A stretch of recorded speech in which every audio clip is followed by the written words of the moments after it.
Recently, a shocking video was exposed in the law enforcement recorders of American police officers, and then the news was blocked. What is the local police department hiding? The story continues. The next day, Sarah went to a suburban river and got the entire video of her husband's police appearance before the accident, as well as a walkie-talkie that David had used. When they got home, Sarah and the detective rushed through the footage. The first video showed the time a week before David's accident. The command center sends them to a residential house about a woman who called the police to report that her husband was trying to kill her. When David arrived, he found the house in a state of disrepair and didn't look like it was inhabited. He thought he had the wrong place, and just as he was about to leave, the sound of a woman crying suddenly came from inside. David rushed up to check it out with his gun in hand, and not long after he went in, he realized that there was a person in the corner, covered by a white cloth, and just as he was about to go up to check it out, footsteps suddenly came from behind him. David turned back to the other room, when a horrible scene appeared, a rather tall woman, standing motionless facing the wall, with strange noises coming out of her mouth. Just as David told her to raise her hands, the woman stepped to the side and disappeared. Immediately following the second video, David calls in his coworkers and begins to search another house, this one being the home of the woman who was previously covered in white cloth. They enter the house and find all the lights off, and he and his coworker begin to split up to search the house. When David arrived upstairs, he found signs of a struggle in the house and some blood could be seen,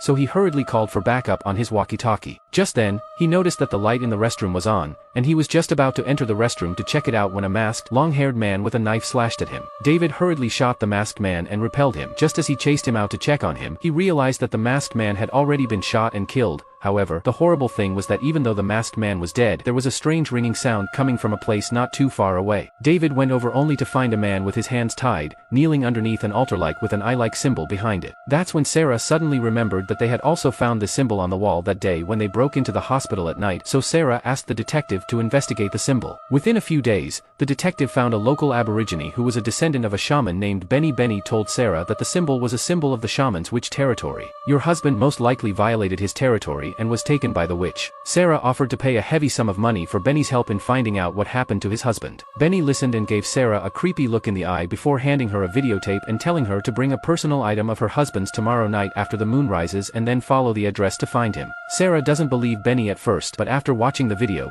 she realizes that this incident is far more horrific than she ever imagined.